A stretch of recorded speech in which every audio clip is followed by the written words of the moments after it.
Shoot the Core Cast.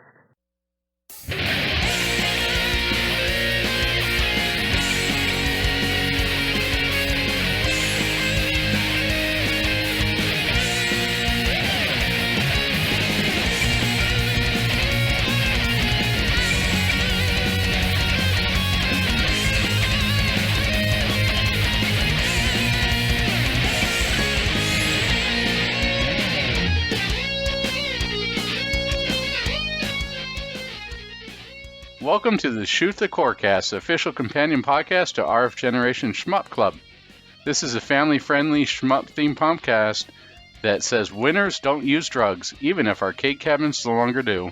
I'm Addicted. And I'm Metalfro, known otherwise on the internet as the Game Boy Guru. This month we're going to be playing, we have been playing 1942 with participants Metalfro, Addicted, Easy Racer, the Immortal Duke Togo, Bickman 2K, Normatron, Dingo, Square Air, Newpile, Deadman, and Crabmaster 2000.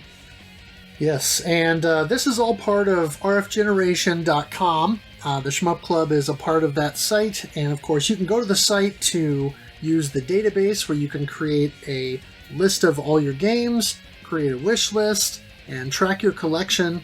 And of course we also have forums. There are articles on the front page that both Addicted and myself contribute to and provide articles every month.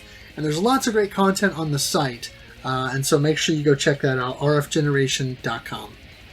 My favorite part of rfgeneration.com is the ability that we have multiple regions on there. I love being able to find obscure, either, let's say, Brazilian or South American games, Japanese games, Korean games. It's added in by the community, which means you're going to get a lot of stuff you wouldn't see in other collection tracking tools. Absolutely. Yeah, it's fantastic. I love the collection tracking database, and I also really enjoy the forum itself, just because, it's fun to, get topics going and talk to people about things, and plus the Discord. We've got a Discord channel for RF Generation, and so that's been pretty active as well. A lot of good discussion. Speaking of discussion, would you start us off for the 1942? Yes, so 1942 was developed by Capcom, aka Kabushiki Gaisha Kapukan. It was started in 1979 by Kenzo Tsujimoto from the Japanese company IRM and their subsidiary Japan Capsule Computers, which one assumes that Capcom was a portmanteau of Capsule and Computers. Capcom was an early developer of shooting games. The first arcade release actually was called Vulgus, and that was not only their first game, but also one of the early shooters that came out in 1984. And then December of that same year is when they released 1942. 1942 helped really catapult Capcom to a degree of fame, and as most of you know, it spawned a whole series of games, and it showed that it was something other than just an Exvius clone. The 19XX series, of course, became a long-running series of games that Capcom was able to capitalize on and help to kind of establish them in the international market. One of the things that makes 1942 so odd is that it's a Japanese developer making a game about World War II, but from the opposite perspective. Your role in the game is to play an American pilot piloting a P-38 Lightning to take on Japanese forces over Midway and multiple other locations. Now, of course, one thing that I guess is a bit of a downer here is we're talking about the beginning of Capcom's shoot-'em-up legacy. Unfortunately, their legacy has kind of been absent the last couple of decades. Capcom has not produced their own shoot-'em-up since 19XX, The War Against Destiny. They have published several because there were a couple of developers that created games using CPS2 hardware, such as Cave, who did Pro Gear no Arashi, and then Rising produced both Dimahu and 1944 The Loop Master, which, if I'm not mistaken, is considered canon in the 19XX series. All of that was on CPS2 hardware. And then they also published some shoot-'em-ups from other companies on the Dreamcast. For example, Gigawing by Takumi or Gunbird 2 by Psychio. Otherwise, they've kind of been absent from the shoot-'em-up scene outside of re-releasing their old games and their old catalog via Capcom Classics Collection and things of that nature. Now, 1942 was notable for a number of reasons. It introduced some new scoring mechanics, such as the level end percentage grading. So based on how many planes and enemies you shoot down, the percentage of enemies that you shoot down grants you a bonus at the end of the level. And it goes up significantly as you get closer to 100%. It is the first scrolling shooter to expand your firepower by giving you kind of side-mounted mini-planes, known in the game as wingmen. Of course, Galaga did the twin ship early on, and then you see in later shooters like Terra Cresta or UFO Robo-Dangar that kind of expanded upon that by being able to build up your ship and add to it. But 1942 kind of brought that innovation into the scene. 1942 was also excessively long. Rather than a handful of kind of infinitely looping stages, like some other shoot-'em-ups where you have just a few levels and then it'll loop over and over, like Gradius, for example. 1942 had 32 individual stages across the 8 different areas. Like I mentioned, Midway, Marshall, Atu, Rabaul, Leyte, Saipan, Iwo Jima, and Okinawa. And there are 4 boss encounters along the way. And I think 1942 might be the first shoot-'em-up to really have a sort of David and Goliath scenario where you have this tiny little plane against a giant boss that practically fills the screen. I believe it's called the Ayako, and it's huge compared to the P-38 Lightning that you pilot, or that the plane is known in the game also as the Super Ace. But a lot of modern shooters and later games kind of took that and ran with it and made large boss characters that were way bigger than your small sprite. But I think 1942 was the first game to really bring that innovation in. Xevious before that, of course, had encampments and bases and things that you would fight, but nothing on that scale. It's also the first arcade military-themed shoot-'em-up. As I mentioned, it was made by a Japanese company, but you're flying an American plane taking on Japanese forces, and it is loosely based upon the Battle of Midway in the Pacific Theater of World War II. It's also, I think, probably the first shoot-'em-up with a hitbox that is smaller than the size of the sprite. Bullets can go through the wings, and I think it was you who told me that the propellers were kind of like the cutoff. So if a bullet grazes or hits the propellers in the front or in the back of the plane, that's where you take a hit. Anything below the propellers. Yeah, but the wingtips, you're good to go if you graze an enemy or a bullet there. And so the collision detection actually can be fairly forgiving compared to some of the other shoot-'em-ups of that time frame. Yeah, one of the things I want to touch upon really quickly, in 1942, you're dealing with the entire war. As we start off with Midway, and they start island hopping all the way to Okinawa, where the game ends.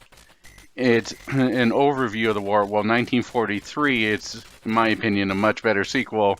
It just deals with the Battle of Midway, the initial part, and helps give it more of a more focused scope. But we'll get into that just a little bit. Yeah. So I guess let's go over some of the game mechanics. You want to set this up for us a little bit? Sure. So the game in its original form is vertical or tate, which means Japanese for stand up or standing up. It's a 3:4 aspect ratio. We have two action buttons, one to shoot and one to activate the ever impressive roll maneuver, which moves the P-38 or Super Ace out of harm's way briefly, and is generally good to use to escape dangerous situations, although it can also put you in harm's way as you're getting back out of the loop and you immediately ram into somebody. Oh, yeah. That happened to me more often than I care to admit. The power-up icons are unique for this time, where the power-up icons, in my opinion, were really cemented within the Gradius structure. And it's interesting to see this take. Now, the Gradius came out in around 1986, so we're dealing with power-up structure before then. And it's based upon what power-up you're going to get is based upon what level you're in. We'll start off, whenever you see some orange planes coming out there, you want to shoot them all. It's similar in the way that you see with Gradius. And once you shoot them all, you get a POW icon. Now, this POW icon is going to have different colors, and depending upon the different colors and upon what stage you're in is what upgrade you're going to get. The first one is the shot upgrade. Well, it'll take your P-38's twin shot to a quad shot, increasing the horizontal range. This one's pretty useful, and I found myself always thankful when I was able to acquire this update. Now, we have a smart bomb, which takes out all enemies on screen, even the medium and large planes. Now, I didn't get it to be able to take out the large Goliath boss, but was definitely effective in taking out some more of the medium enemies that would try and cut into your lanes and split the screen on you. One of my favorite updates is coming up, in which is the Wingman. Those add two mini planes, one on each side. Well, always in the arcade, sometimes on the NES version they would miss and you'd only get one due to a programming bug. But they help further increase the horizontal range, and those stick with you until those are died. So if you, in between stages, you're going to be landing on the aircraft carrier, and when the planes just sort of wait for you, and when you take off again, they rejoin you.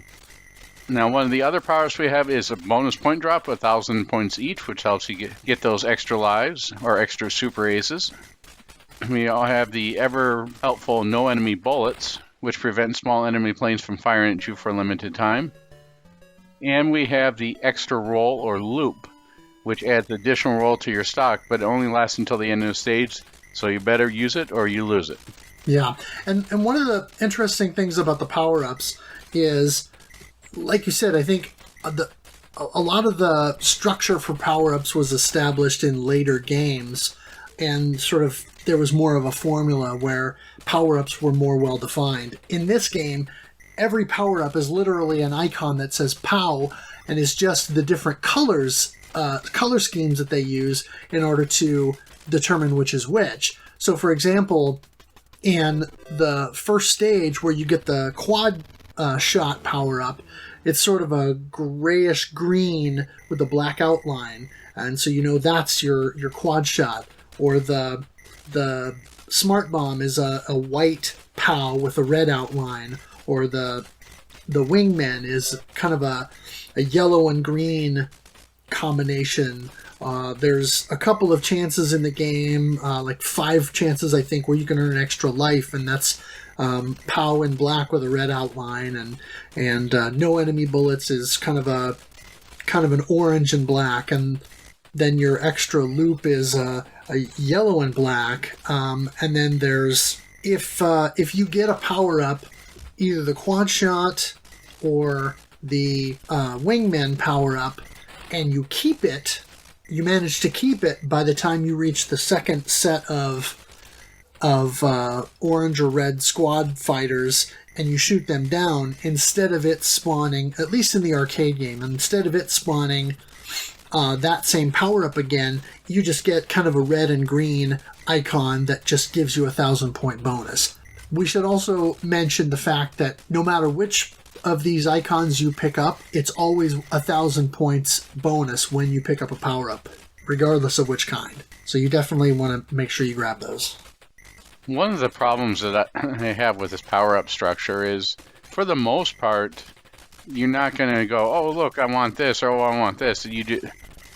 It's not really does much to incentivize you to learn the mechanics of the power-up structure. You're just going, okay, I see these planes, I'm going to shoot them and be done with it.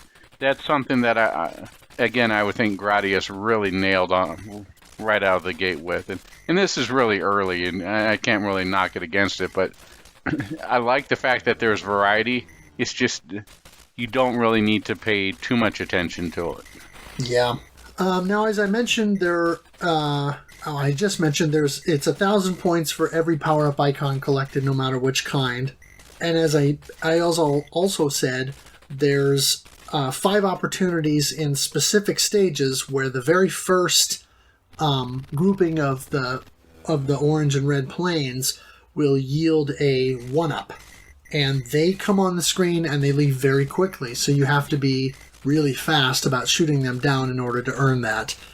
There's also stages where you'll see a small green plane kind of fly in, angled from the bottom, either left or right, and it'll turn up and then fly straight up toward the top of the screen.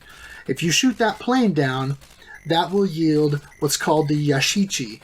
Those of you who have played other Capcom games will know that is sort of the red and white pinwheel symbol that Capcom has kind of used as a bit of a running thing in a lot of their games. And for any more modern gamers, you may recognize the Yashichi, or the red and white pinwheel design, as it kind of became the logo for the Umbrella Corporation in the Resident Evil series of games. But if you can shoot down that plane and grab the Yashichi icon, that is a 5,000 point bonus. I believe this was the first game to have the pinwheel icon. Am I correct in that? I believe so. I don't remember seeing it in Vulgus, but I haven't spent enough time with that game to be able to say that definitively. But certainly 1942, being the more popular title, and of course spawning the series, certainly popularized that as a thing, which is one of the reasons why you started to see it in so many other Capcom arcade games. And then the other thing is, in the arcade version, you get an extra life or an extend at 20,000 points, and then 80,000 points, and then every multiple of 80,000 points after that, with the exception of there's a large gap from 480,000 to 720,000 where you don't earn those extends. And then once you reach 960,000 points, that is the last extend that you will earn. So you have to manage your lives carefully across all 32 stages, because once you reach that 960k mark and you get that last extra life, that's it. And I don't believe that... Yeah, stage 27 is the last time that you can earn an extra life through that black and red power-up icon. And so, depending on how you play, that's going to be pretty close to where you're going to cap out point-wise as well. So, you definitely need to be cognizant of that. And there's a lot more that you need to be cognizant of. This game really bucks the trend of trying to focus on the entire screen and forces you to focus on your plane, due in large part due to the random nature or random number generator. The enemies on here, are, especially in the arcade version, are not always in the same spot, and depending upon how you destroy them, sometimes fewer planes follow. We have an interesting note from Gollum here, if you'd like to start off, since it's addressed to you. Sure. Gollum and I were conversing on the forum in the thread here about the game, and I mentioned early on that I felt like the enemy plane placement and how they come into the levels and all that was quite random. And Gollum says, it's interesting that the level design is random. It certainly feels random. You don't get setups composed of a few different enemies, or even setups composed of a few different lines of enemies. Instead, you get a squad of one enemy type, only each enemy in the squad is offset a little. They aren't in lines, but instead noisy clouds, as he calls them, Only the red planes bother to fly in an organized pattern, one after the other. So it's more difficult to line yourself up to shoot down a squad, and you have a constant need to read each squad as it comes in to assess its particular formation. An interesting comparison is Darius, where the organized elements and noisy elements are more clearly separated.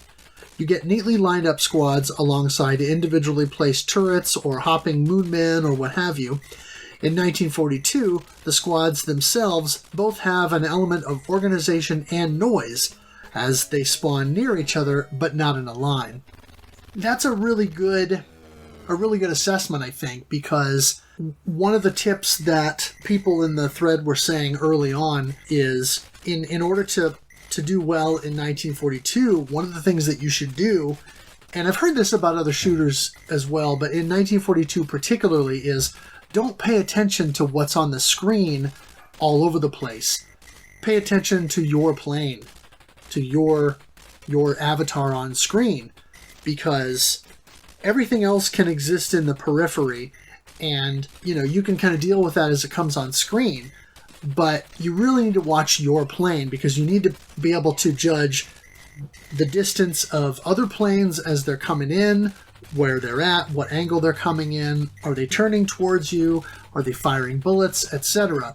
And so by being cognizant of your plane on screen at all times, you can better manage kind of the field around you and be better equipped, I guess, to handle those incoming threats.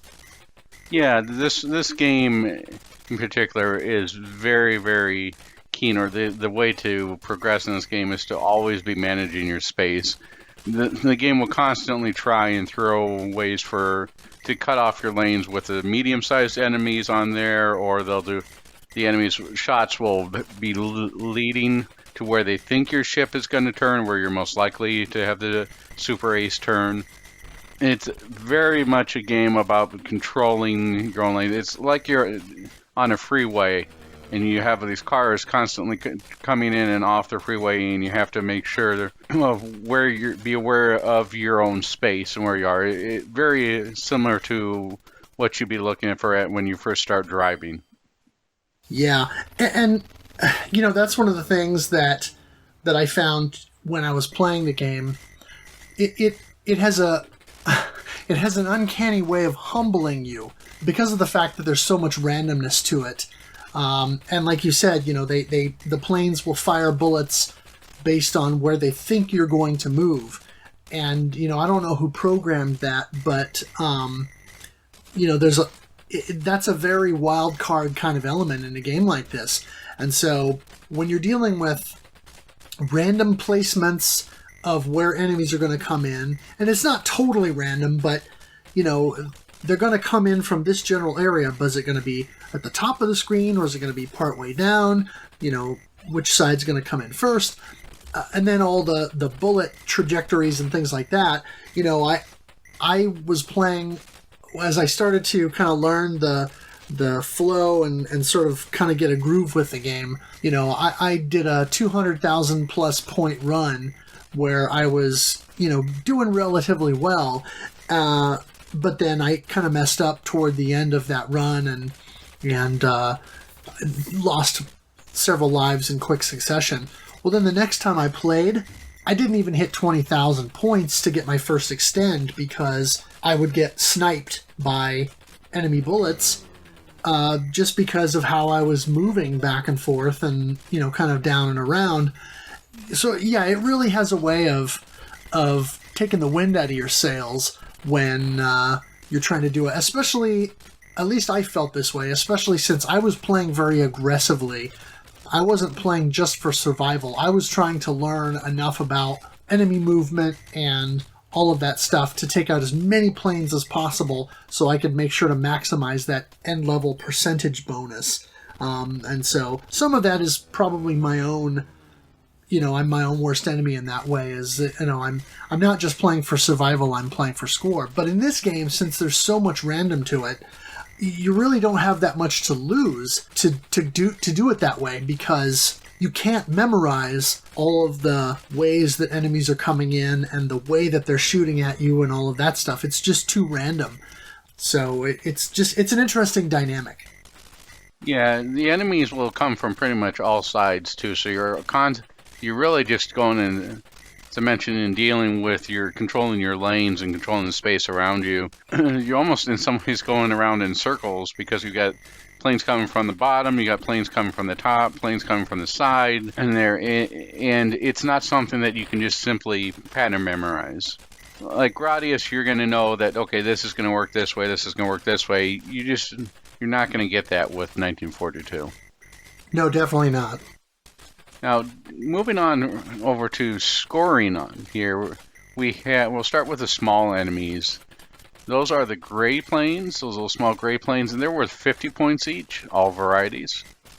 We also have the small green planes, which we have the single prop ones are worth 30 points. The twin engines are worth 70 points. And then the jets that do a barrel roll, I believe, are worth 70 points. Yeah, I wasn't able to nail down exactly how many points those give, because by the time those come into the game, you're moving around so much that I wasn't able to kind of keep track of the point values enough to nail that down. Yeah, we have the red power-up plane formation. Those are the red or more orange in the NES version.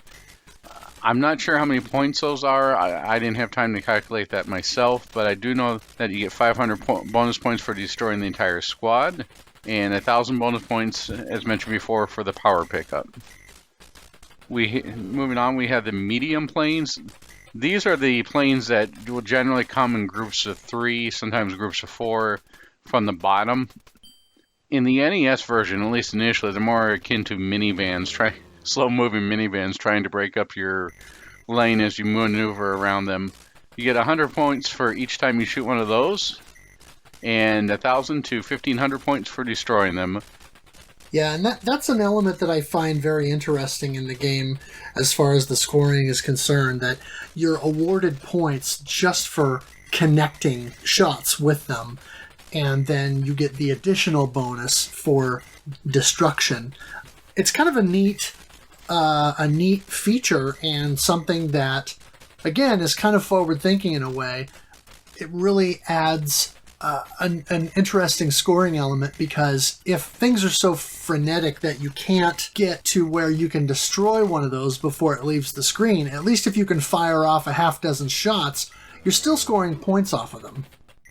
Yeah, it is pretty interesting on there. Moving on to the large planes. These are the planes that will try and hit you with their tail gun. Not the big boss, Akio, but these are big enough where they'll stay around for a while, instead of trying to move off the screen, taking a pot shot at you in later stages, moving off the screen. These ones will stick around and try and shoot you from the tail gun. These are 100 points for each shot registered or each registered hit, and 2,000 points for destroying the first one.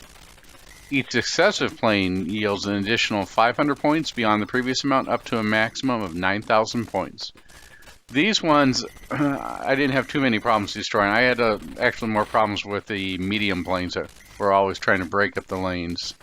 What was your take on this? Yeah, I'm the same way.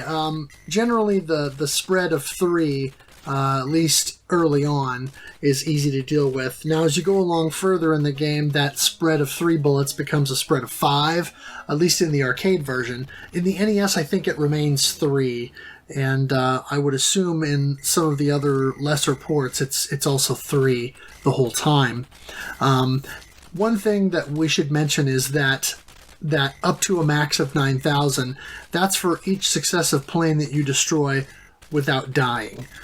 So as soon as your plane gets shot down, then the next one that you do, the next one of the large planes that you shoot down, goes back to the 2,000 point value. So that multiplier is only active until as long as you're alive. As long as the random number generator blesses you. Yeah. Move on to the last enemy in here in the arcade version, and definitely one of the scariest enemies in the game, is the Akio. And that appears in stages 26, 18, 20, and 2. The first one is worth, or the initial boss is worth 20,000 points, and each successive boss encounter is worth 10,000 more. So, to give you an idea, the final boss is worth 50,000 points. Right. And go ahead. I was going to say the one thing that we should have mentioned earlier and that we didn't is that unlike most shoot 'em up games, you mentioned, it appears in 26, 18, 20, and 2. This game actually counts down the stages instead of counting up. And so the way that they word it when you start a level is last, when you start the first level, it says last 32 stages. I almost think of it as like they're taunting you or they're challenging you. Last 32 stages, that's how long you need to last. And so instead of stage 1, stage 2, stage 3, you start at stage 32 in Midway, and then you finally end on stage 1 in Okinawa. Yeah, it's almost, this game with its 32 stages is something that's not going to be undertaken in a short amount of time. It's almost like a war of attrition on in some cases, upon your attention span. But I find my playthroughs were taking probably around an hour 30 mark. Yeah, I was looking at howlongtobeat.com to see, what they were rating the game as. And I want to say for the arcade version or maybe the NES port, I don't remember specifically, but it was something like a solid hour and a half for the game. And that's pretty long for a shoot 'em up, especially now where you have shoot 'em ups, things like cave shoot 'em ups where there are only 5 or 6 stages. Now, of course, there are 2 loops, but a lot of times you can do those 5 stages in 20, 25 minutes. So your total playtime, if you're good enough to make it through to the second loop, is probably going to be somewhere between 20 minutes and 40, 45 minutes or something like that. But this game, you really have to be dedicated to see it through to the end. Speaking of the end level bonus for roll loops left in stock is 1,000 points each, which for most of the time I did have a pretty high stock of loops, at least until probably about, I would say about stage 25 is when I really started to use them, maybe a little bit less than that, maybe like 22.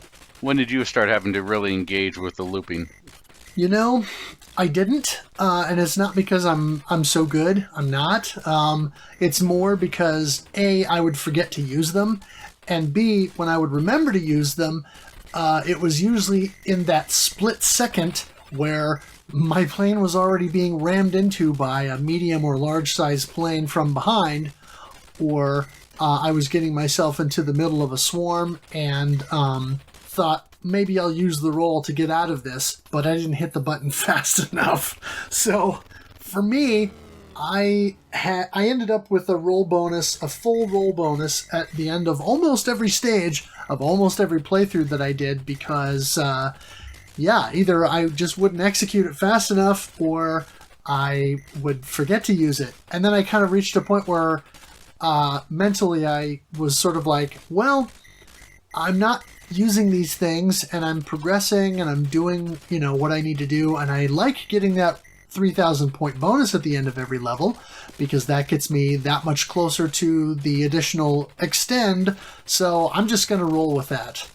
Pun intended. Jeez, yeah. The lightning from 1943 is just so much more useful, and oh yeah, it's one of those things that is definitely another risk-reward factor. As you get further down from starting down, let's say in the teens on there, it almost becomes a necessity and something that when I was playing the arcade version and I encountered the first Akio, that I really had to use that to get anywhere. In the closest that I got to ever destroying the first boss or the first Akio in the arcade version was thanks to the loops. But you also have the problem with the loops. As you're looping back around, you could just smash into a plane that decides to veer left and kamikaze into you. Yeah.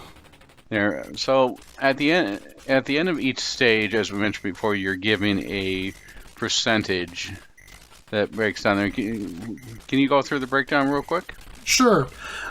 So if you shoot down less than 50% of enemy planes, you get nothing, as you should, because that means that you're not being very aggressive. If you're between 50 and 59% of shot down planes, you get a 1,000-point bonus. Between 60 and 69%, you get a 2,000-point bonus. 70 to 79% is 3,000. 80 to 84% is 4,000. 85 to 89 is 5,000.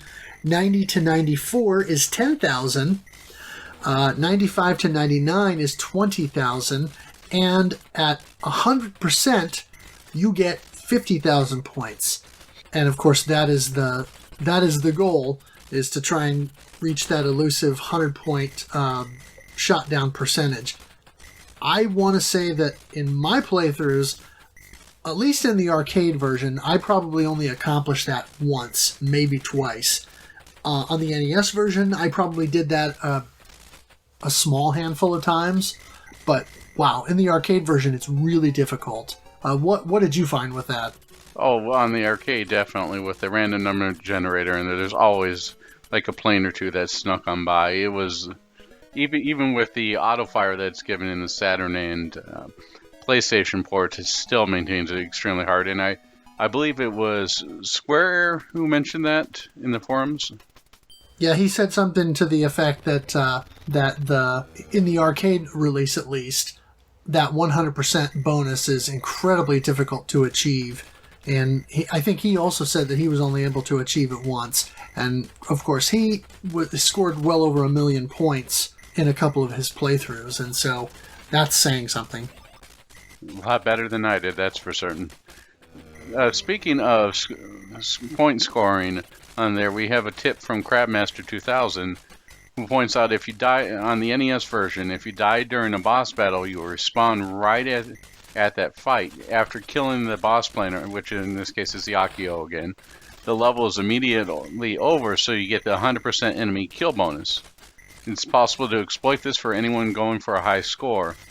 Now, this sort of reminds me of going back to Raiden 5, where if you accidentally died on the boss and it ended, they said, "Hey, you did a great job, 100%," and then gave you a huge bonus for it.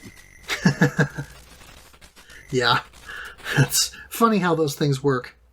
Yeah, the other thing he mentions is that for some reason in the NES version, you get a 100,000 point bonus for the 100% level completion. And so in terms of exploiting that situation with the boss, where you die right before the boss and then kill the boss and then get the 100,000 points, that is definitely worth doing if you have the extra lives to spare so that you can boost your score. Speaking of scores, just looking up the high scores that were posted per version, Square Air handily took away the arcade high score by playing the game in MAME for a, I guess, relatively authentic experience. He scored 1,567,190 points, which was pretty outstanding. He said he didn't clear the game, but he got close, and so he must have been very aggressive in order to reach that score. On the PSP version that came with the Capcom Classics Collection Reloaded, I believe, Crabmaster 2000 had 261,580 points. I messed around with the PSP version a little bit. I don't remember where I ended up. It was somewhere close to that. And of course, on the Sega Saturn, I was playing along and was able to reach 291,310 points. Couldn't quite break the 300k mark. I was hoping to, kind of my personal goal that I was hoping to do was to break 500k and to at least see the halfway point in the game, but I was not successful in that endeavor. Crabmaster 2000 also had the high score on the NES version with 1,433,550 points, but there were also a couple of the others of us who cleared the NES version and at least got a 1cc. that being also Easy Racer and myself. And then we had one participant playing the Commodore 64 version, which was Duke Togo, since he's recently restored a C64. And the score that he posted there was 44,750 points. It's quite impressive to be playing that C64 version. That's pretty comparable as far as the difficulty with the arcade version. Yeah, I didn't have a chance to try it myself, but I watched some video, and it's interesting. Now, speaking of interesting, what did you think of the graphics on there? Did you think that they were utilitarian there? Do you think that it was a little bit more militaristic with the blues and the grays on there? Let's talk about the arcade board now, the graphics look. What was your opinion? In general, I liked the graphics. I thought the plane designs were nice and reasonably detailed for their vintage. I enjoyed the explosions. They're not impressive by any means, but they have a nice sort of semi-cartoon explosion kind of look to them. Think about an explosion that you might see in the Transformers or something like that from the early 80s, and translate that to early pixel art graphics, and you have something similar to that on a smaller scale. But yeah, I think overall the graphics were good. If you compare it to Vulgus, which came out earlier that year and was Capcom's first shoot 'em up, it's definitely more colorful, because Vulgus was a lot of grays and browns and black and red, and it's all very dark and drab. But 1942 mixes things up a little bit, because of course you got the blue water, and then you also have a lot of greens with flying over islands and things like that, lots of trees. You have some lighter browns because you're flying over beach areas and things like that. Plus you've got the bright green planes, you've got the red power-up squads, you've got the gray planes, and so it's not a ton of color, but it's a lot more bright and interesting to look at, I would say, than Vulgus. It's also, I think the color scheme works well for the game because of the military theme. If you compare it to something like Xevious is bright and colorful, but it's bright and colorful to the point where it's almost a little bit gaudy. But then there's a contrast in Xevious where there's a lot of gray and stuff like that for, the ground turrets and cannons and things like that, and then the encampments and bases at the end of the levels that you have to fight. And so you kind of have this contrast between the bright, really bright blue water or green grass and things like that you're flying over, with all this kind of drab gray. Whereas 1942, I think, and if you'll allow me to pun, it brings it down to earth, so to speak, by having a slightly more muted color scheme. There's still bright blue and bright green and things like that, but it's not quite as harsh as something like Xevious. So I think overall it worked pretty well in the arcade original. Yeah, I really appreciate the earth tones along with the military theme. Worked really well, and you're not giving it like all of a sudden you don't see this pink plane barreling towards you trying to take you down, or this polka dot plane or something silly like that. It stays realistic and sort of gives you that empowerment and that look of it's me against the entire Japanese army on here, and it looks as realistic as you would get in 1984. Sure. It does a good job, at least in the arcade original, of keeping, for the most part, everything distinct, and you can identify what is what. As soon as those orange planes come on the screen, okay, these are special, these are different from the other ones. And it really does a pretty good job with the sprite work in helping you identify what things are and not to get confused or have the bullets match in with some of the scenery or some of the backgrounds, and all of a sudden you wonder why the heck your plane was destroyed. Yeah, I think when you start to get up in levels a ways and there's a lot of scenery, bullets can get lost in the shuffle there. But the way that the bullets are colored, the color scheme that's used against a lot of the kind of green trees and shrubbery kind of motif that a lot of the levels have in the islands that you're flying over, there's still enough definition there that, as I said before, if you're paying attention to your plane and kind of looking at the periphery and the space around you, you can see that stuff as it's coming in. And so you should still be able to make out bullets and things enough to be able to have a chance at avoiding them. Yes, definitely in the arcade version. However, the NES version, that was a different story. I had terrible times trying to figure out where the bullets were coming from as we're flying over the islands because of the limited color palette of the NES and the fact it was a Micronics port, but we'll discuss that a little bit later on. Yeah, and Easy Racer made mention that he said the most of the backgrounds didn't bother him too much, but the backgrounds from level 4 to the end just seemed sadistic. And I noticed this too when I played through the NES version and got my clear is, once you reach Okinawa and you're playing those last 4 levels, stages 4 through 1, you start to see, you actually get to ports and you see buildings and things like that, and it's so busy. The look of it is so busy, and there's so much going on there that, the bullets start to become way harder to make out, and there's so much visual information for you to process that it becomes a lot more work. Speaking of going from visual overload to simplistic here, what did you think of the music?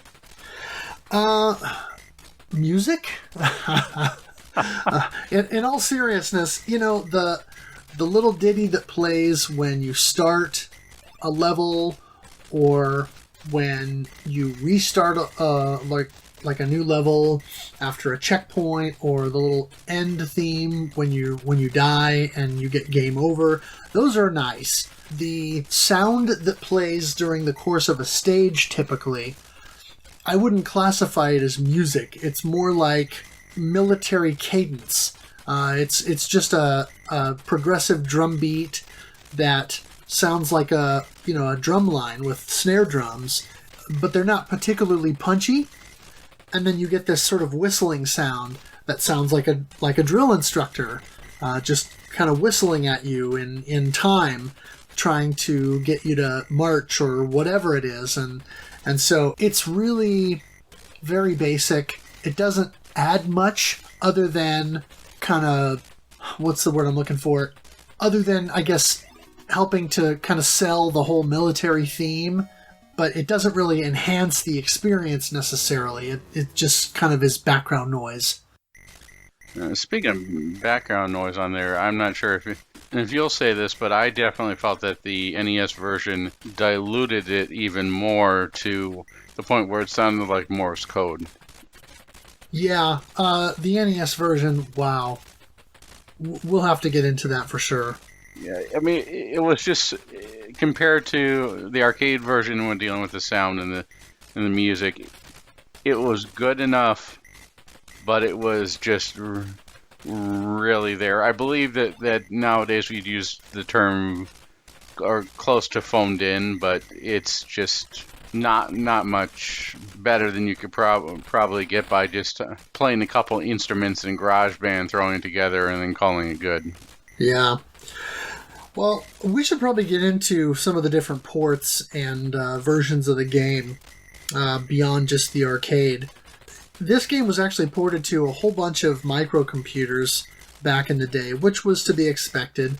The ZX Spectrum saw a port, and I did not get to play it, but I watched some footage on YouTube, and it was actually better than I expected it to be.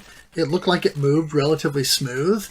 Of course, the color palette on the Spectrum is very limited, similar to kind of early 80s IBM PCs and DOS computers with CGA graphics, 4 shades and that sort of thing. I don't know how many colors the Spectrum is limited to, but it's very basic and very scaled down. No music other than like a little ditty at the title screen, but it looked like it actually played relatively decent. Contrasting that is the CPC Amstrad version, which had a little bit more music in it, Actually, the title screen theme and a little bit of a theme at the beginning of the game, kind of like in the arcade when you start a level. But the scrolling is incredibly choppy, and it just looked like it's a pretty garbage port of the game, or version of the game. I want to say both of those were done by Elite, and I think it's a British-based company. I don't remember for sure, but I believe they did both of those versions. And I don't know if there are any other British microcomputer or European microcomputers. I don't know if there was a version on the BBC Micro. There was a version on the MSX, which of course came out in Japan and at some level in Europe. It looks like it was better than either the Spectrum or CPC ports. It had decent sound from the YouTube video that I watched, and relatively typical graphics and scrolling for the MSX. Scrolling on the MSX, at least the MSX1 and most of those games, always had a little bit of a stuttery feel to it. But otherwise, the game looked like it played reasonably well. Yeah, the MSX was definitely not known for its scrolling capabilities. Just looking at the MSX port of Contra on how you had to move in between each individual screen, or even look at Vampire Killer, the Castlevania game on there, as you moving in between each individual screen. You wouldn't really see scrolling as a big deal until the NES. Right. And even a more impressive shoot 'em up on that system like Space Manbo still has relatively choppy scrolling. The Commodore 64 version is kind of interesting because instead of a lot of the random elements of the arcade version and some of the other ports, the enemy placement is totally static. It's always the same every time you play. But the bullet trajectories and when they fire, that's randomized. Duke Togo played that version, of course, as we mentioned, and he said it was quite difficult. One thing I noticed when I was watching video of it on YouTube is the red squadrons come in, and you can shoot them down, but those aren't the ones that yield the power-ups. You just get a power-up from a random plane flying onto the screen. And the interesting thing was, instead of your twin shot becoming a quad shot, it did this thing where it just became a triple shot. And so it just sort of spread your twin shot out a little bit and then created another shot that fired right up the middle instead of the quad shot when you got that power up. And so it was kind of an interesting approach. Now, as to be expected with the Commodore 64, it had the best music of any of the other versions outside of the arcade, and possibly even the best sound, just because of what a lot of programmers were able to do with the SID chip, the sound hardware within the C64. And so I actually quite liked the music and the sound of the C64 version. Yeah, it reminded me a lot more of the sound we get out of 1943, a little bit more of an upbeat, let's go, instead of just whistles and drums. Whistles and drums and whistles and drums. Yeah, Duke Togo mentioned, he says, the enemy patterns are always the same, but the bullets are unpredictable. I'm sure that having the same patterns every time would be easy, but the planes are set up to put you into some tricky positions or to push you into other oncoming enemies. Also, you can die from running into a plane as it explodes, which has killed me quite a few times. And I thought that was interesting because I've seen that in some other games where an enemy explosion or a shrapnel kind of a thing can kill you. I want to say in 1943 even, when you take on some of the big boats and you destroy kind of the center portion or whatever, the command deck or what have you, that sometimes, yeah, the core, yeah, shoot the core, that when you destroy that, it'll give off a little bit of shrapnel, and I think if you're in too close, that can destroy you.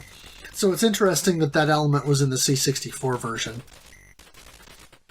Now we move on to the next port, the NES port, which has haunted many a childhood. Yes. So the port was done by a company called Micronics, and they handled a number of conversions of early Capcom games. And it's interesting when you look at a lot of the early Capcom releases on the NES and how shoddy some of these ports were, or at least shoddy is probably a good word to use, but certainly unpolished would be another way to put it. Games like 1942, or what was another one that they did? Ghosts and Goblins. Ghosts and Goblins. I want to say maybe they handled the port of Trojan and a couple of the other early games. Sorry, it has a very much like college project type vibe to these ports. Yeah. And so, for whatever reason, Capcom subcontracted those ports for the Famicom, and as a result, a lot of those early games, including 1942, suffered because of it. Yeah, 1942 and some of these other ones that were ported over is most likely done because at this point in time, it's only been a year into the Famicom's launch, right? The Famicom debuted in 1983, and Capcom was mainly a arcade-focused company, and it was a very small company at this point in time, so it's likely they didn't have the resources. And keep in mind that Nintendo, even with Donkey Kong, they outsourced some of the development for that. So it was probably just seen as something that was normally accepted and would help them get off the feet. Well, in the NES wasn't seen really as something that was going to be a viable market. The arcade was where it was at this point in time. Right. Yeah, it's interesting. Jeremy Parrish from Retronauts apparently joked at one point that it's called 1942 because that's the year it was programmed. That's a little bit obviously tongue-in-cheek, or very tongue-in-cheek, but yeah, compared to even some of Nintendo's early efforts, it definitely lacks a lot of polish. But it was Capcom's first NES game.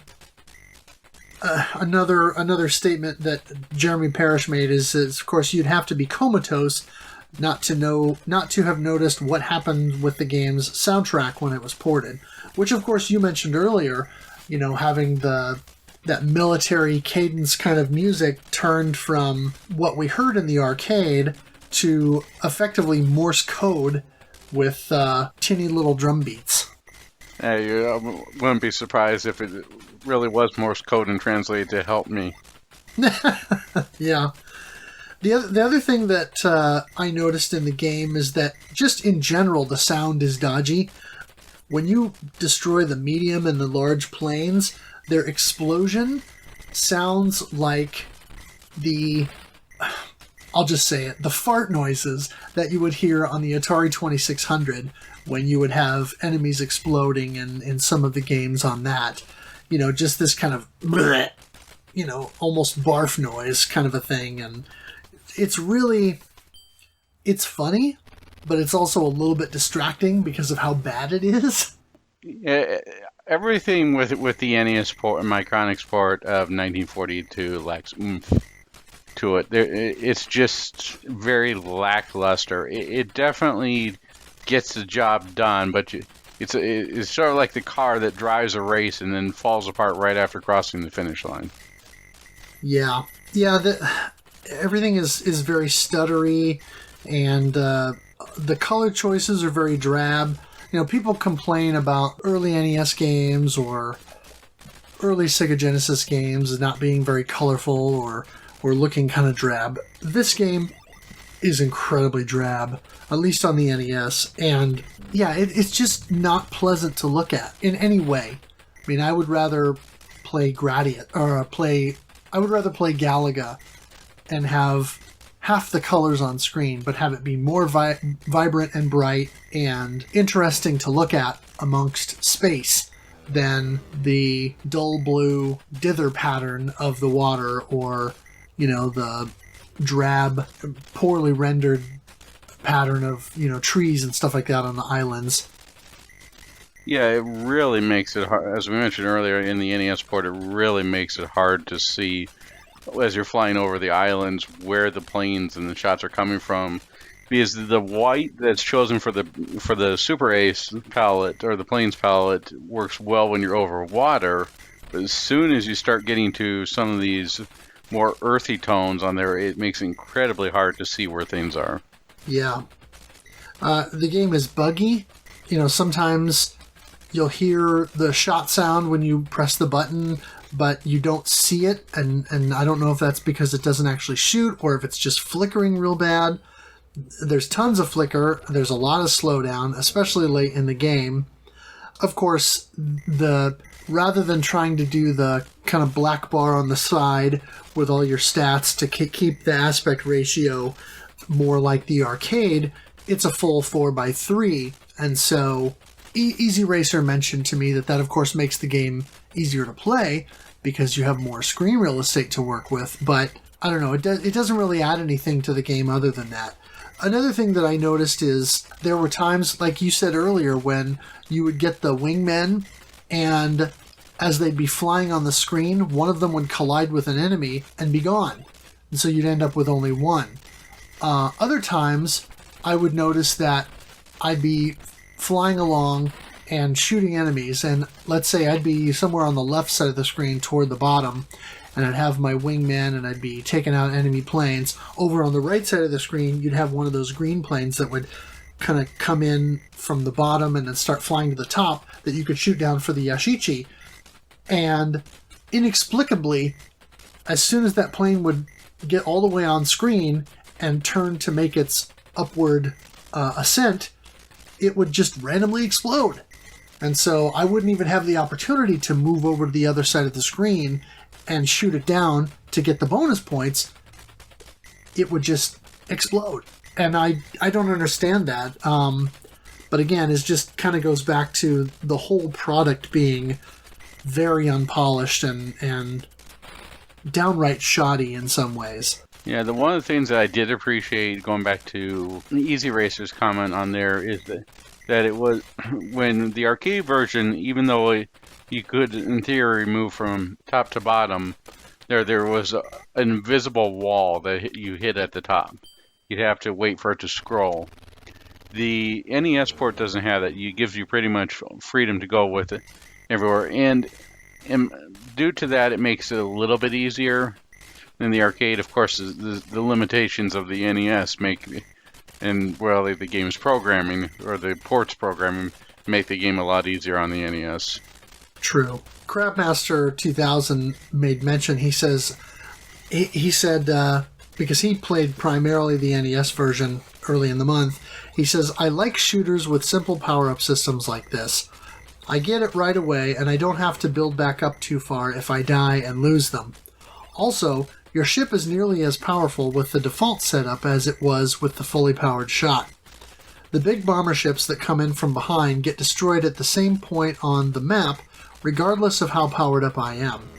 Seems almost like the power-up just increases the spread of your shot and not the actual damage output. The first time I got to the two little planes on my side, it freaked me out and I drove into an enemy. I was panicking to avoid the ships that were spinning violently towards me. The first boss is alright, but then it's just the same thing every time. A little variety would have been nice." Yeah, the Aiko is something that is intimidating in the arcade version, but in the NES version, I just went under the wing and went to the right, went under the wing, and was able to destroy it pretty quickly. I know that you had mentioned you went to the left and went under the wing. Either strategy is valid, but it makes the boss trivial. Yeah, I pretty much went to the bottom left corner, and you just kind of move slightly to the right or left or up or down to avoid the bullet spread that comes out from the tail gun. And if you're using auto fire or you're pressing the button fast and getting out as many shots as the game will allow you to, you'll be able to take that down within a few seconds, really. I mean, 15, 20 seconds and he's done. And one of those things that would be very frustrating if you didn't know the trick, but as soon as you know the trick, it makes it trivial. Yeah. Newpile commented, he says, "One thing I noticed, and I'm going to keep bringing up 1943, is the popcorn planes don't show you if they have a bullet to fire or not. In 1943, if a little plane has a bullet to fire, and they only ever have one shot at most, they're actually carrying it on the plane until it's shot. When they shoot, it leaves the plane, so you can quickly see which ones can still fire or not. 1942 doesn't do that. It's been a while since I played 1943. That's a detail I didn't notice or hadn't noticed previously. And I don't know if that's just the NES version or if that carries into the arcade version as well. But 1942, really, there's no way to tell that they're going to fire or when they're going to fire. As soon as the bullet comes on the screen, that's your indication to move. Yeah, in regards to the arcade version, I played it for just a little bit on the PS1 port, and I didn't see that, so it must be just with the NES port. Right. The Game Boy Color version was developed by Digital Eclipse and then, of course, published by Capcom. It's a little bit slicker presentation-wise than the NES version for sure. The color scheme and selection is better. It's brighter. Of course, it doesn't look quite as bright on the original Game Boy Color screen, but I think the overall look is better. It's certainly smoother. You get a password after, I think, every 4 stages, and you can even print out that and your score using the Game Boy printer. So that's kind of a nice touch that they included that functionality. The music is possibly the worst version because the beeps are even more high-pitched. And I noticed that. I kind of tried it out a little bit, and wow, it's pretty ear-piercing. The drum sound is also missing, and so all you get is the whistling and the little bit of music in between levels, thankfully. But you do hear your shots as you're firing them from the P-38. It's very zoomed in, so you don't have a lot of room to maneuver. It's kind of an interesting middle ground because the Game Boy screen or the Game Boy Color screen it's not perfectly square, but it's real close. So it doesn't give you a 4:3 ratio of a standard def television, nor does it give you a 3:4 ratio of a vertically oriented or Tate style arcade cabinet screen.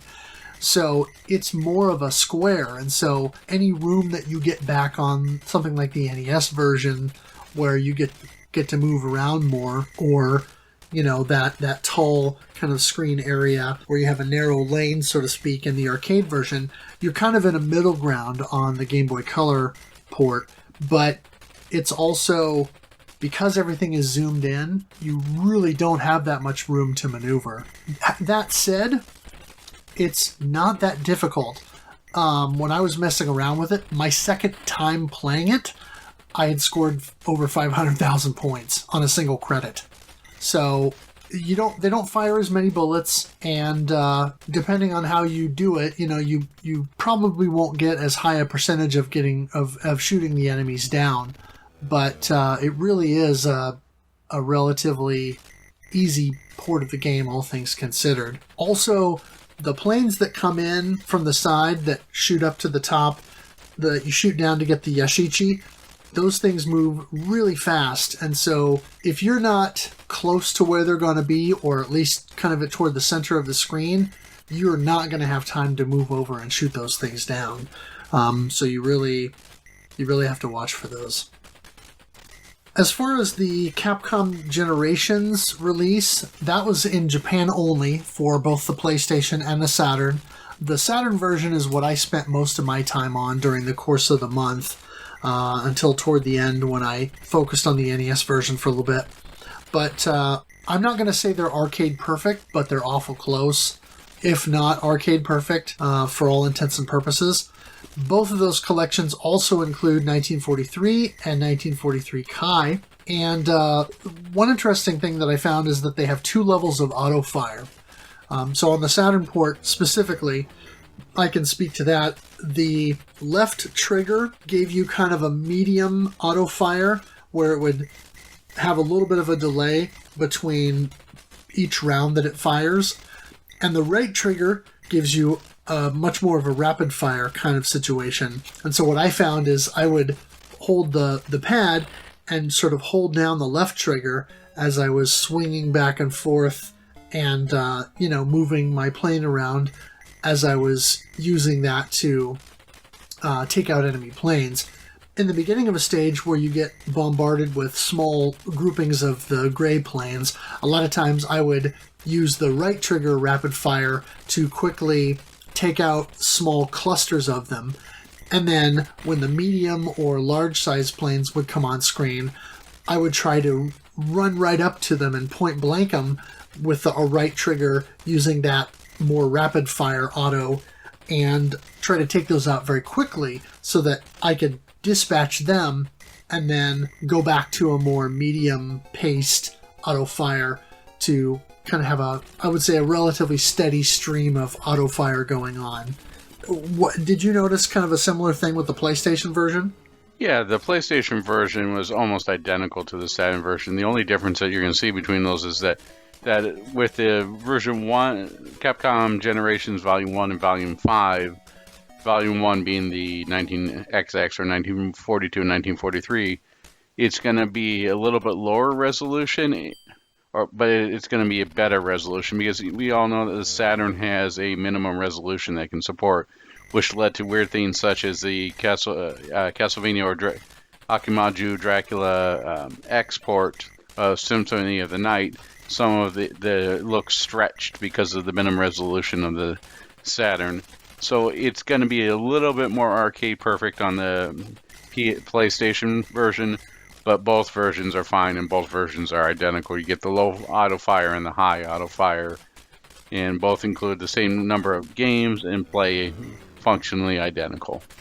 Yeah, a couple of the nice touches that I liked from the Capcom Generations version was, in order to replicate that 4:3 aspect ratio, you get a black bar down the right side of the screen, which has your high score and your roll counter and all that. But then also there's a kind of I won't say low res, but a pixel version of what is effectively a 1942 arcade poster there kind of toward the bottom that you can see, which is kind of a nice touch. It's something that you would probably see in collections nowadays, where you would have art galleries and things like that. You would see a high-res scan of a poster, that kind of a thing that you could move around the screen or blow up or that kind of a thing. And so it's kind of neat to see it even back then, Capcom including something like that. Yeah, it was definitely one of those things that was done with care. The other nice thing that I thought was interesting was in the game when you have your high score table, and we didn't mention this before, but you have to score, I think, at least a minimum of 40,000 points to get on the board, because the game only allows you to enter your name if you get a top 5 score, and then I think it records 15 scores total, but the name that it registers or that you see on the high scoreboard in the Capcom Generations version, the names that appear for the different levels of score are other Capcom arcade games. So you have Vulgus, X's, which came out, I think, the following year in 85 after 1942, Sun, Higemaru, I think from Pirate Ship Higemaru, and a couple of other games were used as names for the high score table. So it's kind of an interesting and neat touch there, looking back, that they included some of that. Yeah, I definitely agree. I noticed that when I had to erase Vulgus from the top score list. It's the same thing on the PlayStation version as on the Saturn there. Yeah.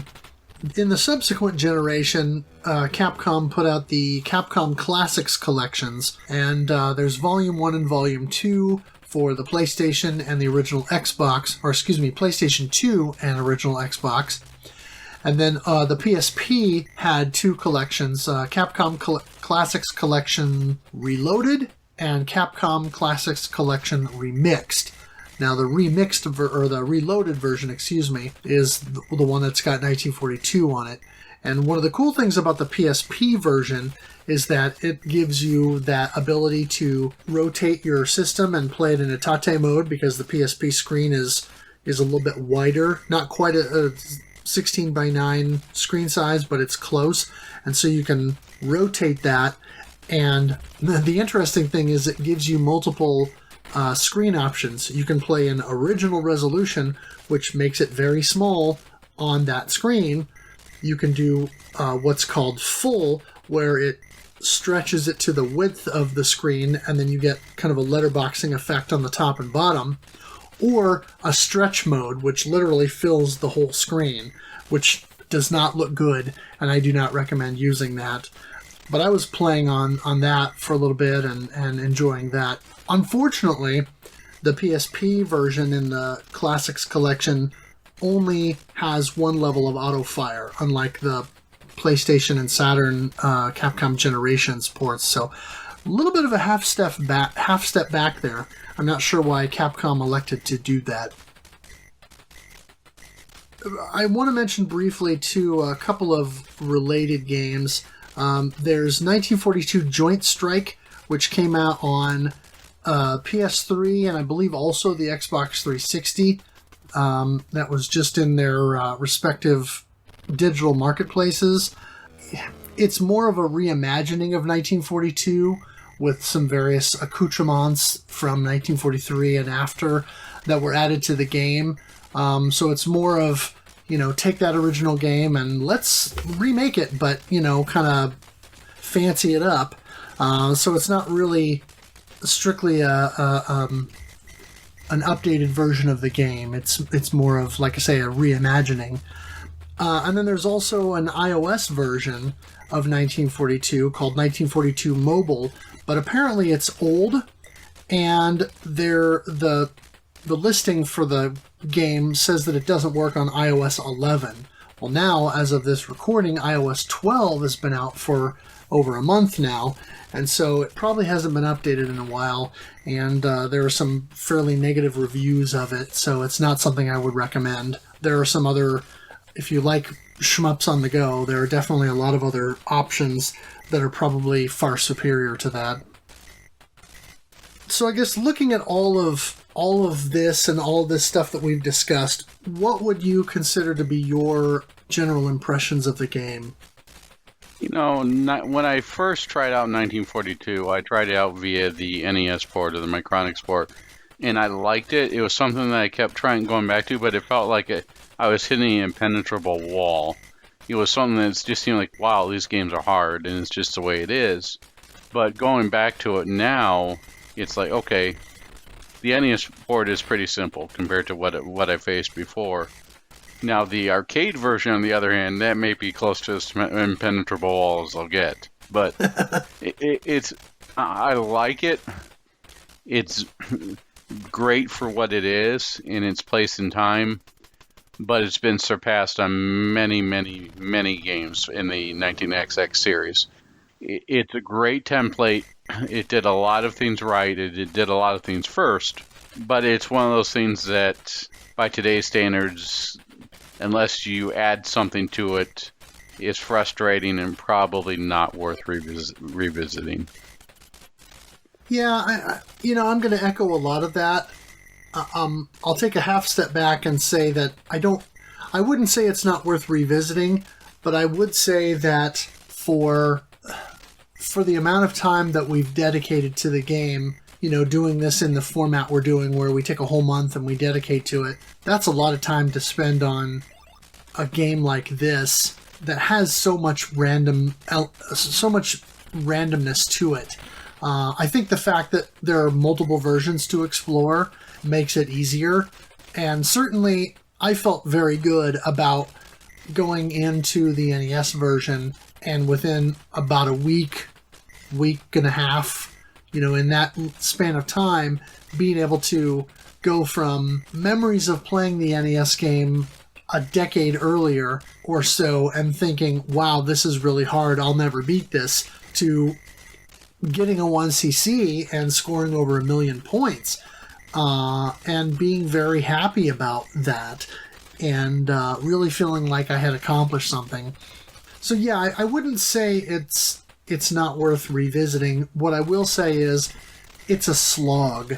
We mentioned earlier that it's like an hour and a half journey through the game, and if you're going to dedicate the time to do it, you need to be prepared for that. The NES version, I will say, is probably worth playing through, because if you can learn the general flow of the game and kind of get past some of the random elements of it, it's not super difficult to reach that point. So yeah, if you've got a few nights to dedicate to it and sit down and play for a couple of hours every night or on a weekend or whatever, especially if you're someone who's highly skilled at these kinds of games like Crabmaster or some of the other high skill shoot 'em up players, this is one that you, especially the NES version, I think you can knock off your list pretty quickly and, put on your 1cc list just to say, hey, yeah, I did this.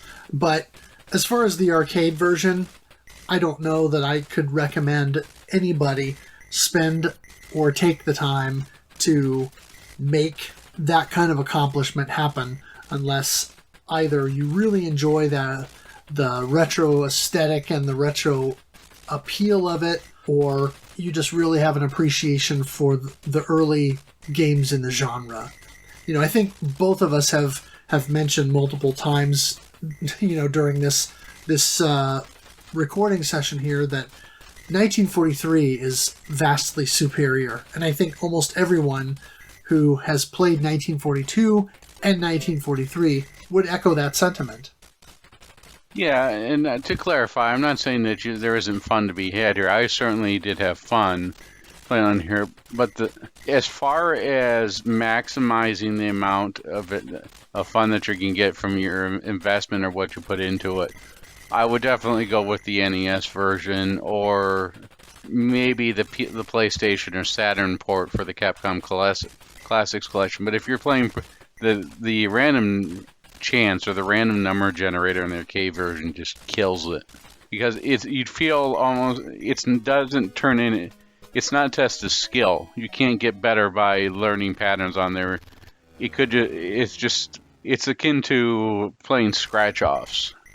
Yes, there's some joy that you get there, but most of the time you're going to be disappointed. Yeah, I found that my progression in the game reached a plateau, and rarely did I ever see past 250,000 points.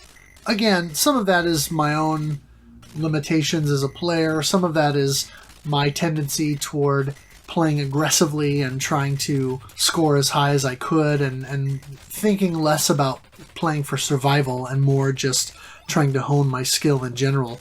But yeah, the randomness of it overall really does make it a much more difficult game to target in terms of trying to play all the way through it. And its length is a huge factor in that. Yeah, speaking of thoughts and length on here, we've got a comment from Square Air who says it's 70 minutes long. It's a behemoth. I should note that I did also occasionally use 10 Hz autofire in my run, but is only used for point blanking large ships or large planes. I actually find autofire to be a hindrance in this game since the shot limit is so low. That is definitely true. And there, as you mentioned yourself, that you in the Saturn version, how you had to differentiate between low shot and high shot depending upon the size of the plane. And I found myself doing the same thing using L1 and R1 on the PlayStation port. I don't even find much of a difference between autofire and just keep tapping while point blanking, besides saving my thumb from the pain of multiple long-hour runs. Yeah.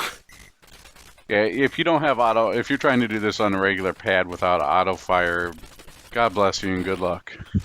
Yeah. Yeah, Gollum shared some thoughts as well. He said, the green fighter jets that come in around stage 16 are so refreshing. I think they circle around like the regular green biplane, then swerve toward you once their heading is south. Is that right? Or, I don't know my World War II history. What direction are we traveling here? Surely this game does not take place on a strictly south to north trajectory. Other than that, it really is the same few planes over and over and over. It becomes a fight against highway hypnosis, or I guess in this case, Battle of Midway hypnosis, where you watch the same planes do the same maneuvers repeatedly and try to maintain focus.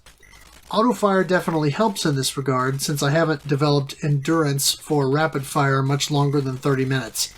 Not that my thumb falls off, but it doesn't feel good.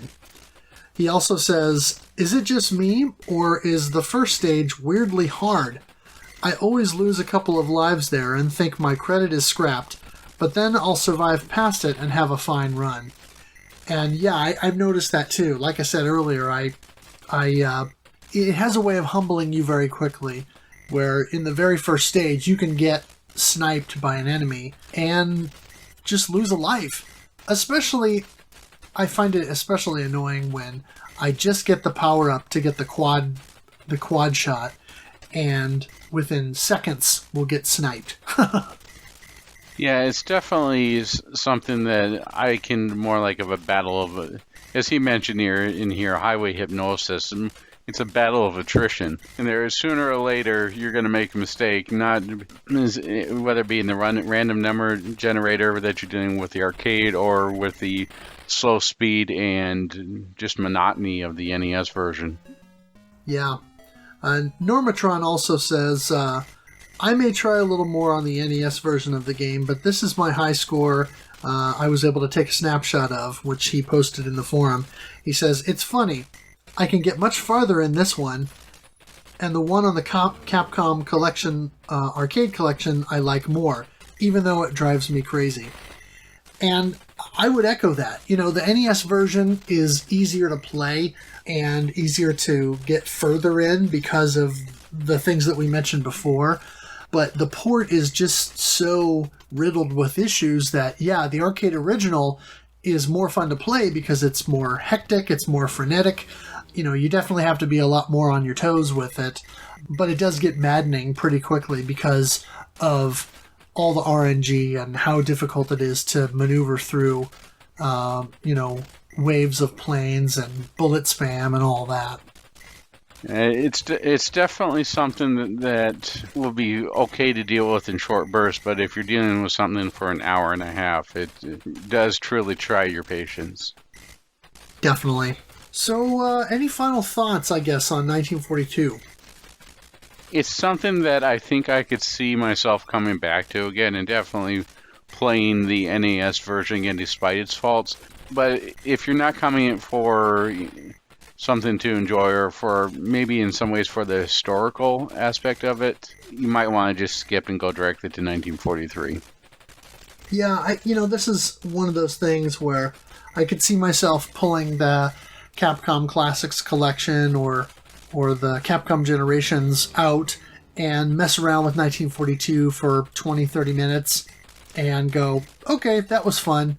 Now it's time to move on and either go to 1943 or something else that is going to be, that's going to have more depth and be more fun to play for a longer amount of time, or just to kind of focus on more specifically.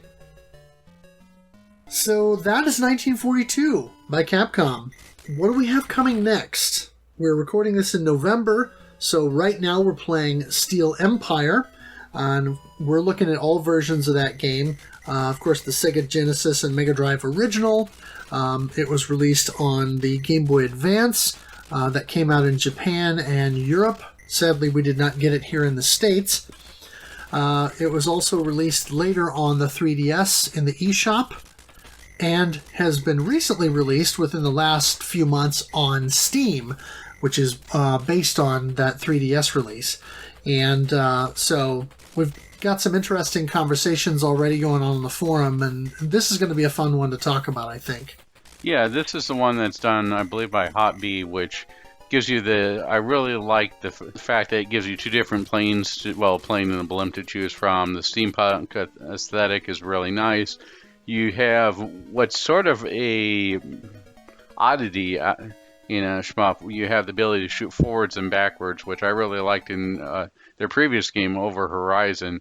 It adds a little bit to the little bit different way that the flow goes. And overall, I was really impressed by this game. It's something that if I had just seen it by the box art alone, I wouldn't have given it a chance. It's not something that draws its attention to, such as, let's say, Musha. On there, Sure. it's definitely something that I hate to use this word, but would probably be considered a hidden gem had it not been for the internet. Sure. So look forward to our discussion of that next month when we have the next episode of the podcast. In December, we're going to be doing our first head-to-head side-by-side comparison here. We're going to be taking a look at a couple of early, what I'll call proto-shmups, non-scrolling games from kind of that era of the early arcade and Atari 2600, kind of first-generation games that sort of take the Space Invaders and Galaxian formula and iterate on it in their own way. And so we'll be looking at iMagic's Demon Attack and then Spider Fighter from Activision, both on the Atari 2600. Super easy games to play, pick up and play for a few minutes and try to get a high score and see what you can do. We'll be looking at those two side by side to see what each one brings to the table that's unique and how they compare. And it'll be a real interesting thing for those of you who are participating with us on a month-by-month basis. You know, we know that everybody's busy in December, and you know, there's always a December competition with the regular playthrough, and that, you know, is kind of tied in with the RF Generation Playcast. And so this year they're doing the golf tournament. So we figure, let's do something light and easy. It's not going to take people away from their other commitments and their families and things like that during the holiday season. And that way, you know, we can still kind of do something fun that's not going to be a big time commitment. And Spider Fighter should be available on the Activision anthology that you can find on the PS2, and I believe it's also on the Game Boy Advance. Yeah, and I want to say that Demon Attack has been included in one or more Activision compilations, because I want to say that Activision either bought the rights or licensed the rights to several iMagic games. And I also think that more than one of the Atari flashback devices also has Demon Attack on it. So outside of original hardware, there are plenty of ways to play both of these games. Would like to give some shout-outs. Of course, we want to shout out Sir Flash of Studio Mudprints and Bullet Heaven. He designed the logo for the podcast. And speaking of our logo, we now have t-shirts. If you go to redbubble.com, we have the Shoot the Core Cast logo shirts there. We'll have a link in the forum post for the podcast to link you directly to that location.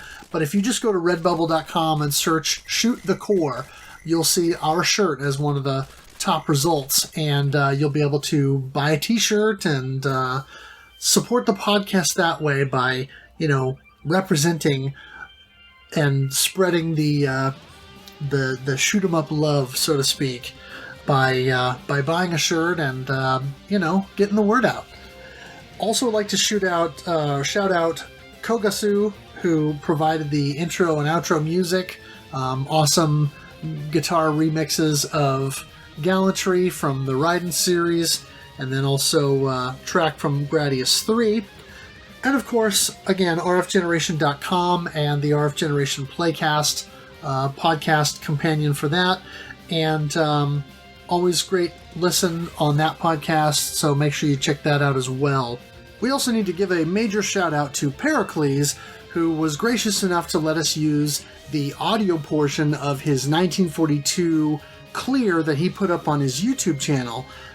Since there's not really much in the way of music in 1942, I thought it would be nice to have something in the background, so we actually just used the full audio from his clear that he did of the game. So again, thanks to Pericles. Make sure you check his channel out on YouTube. Just search Pericles STG. That is Perikles space STG, and check out all of his various excellent shoot 'em up videos. Anything else that you want to mention or shout out before we call it a night? I just want to thank you for listening and hope to see you for this November for Steel Empire. Sounds great. Thank you all so much for listening, and have yourselves a great day.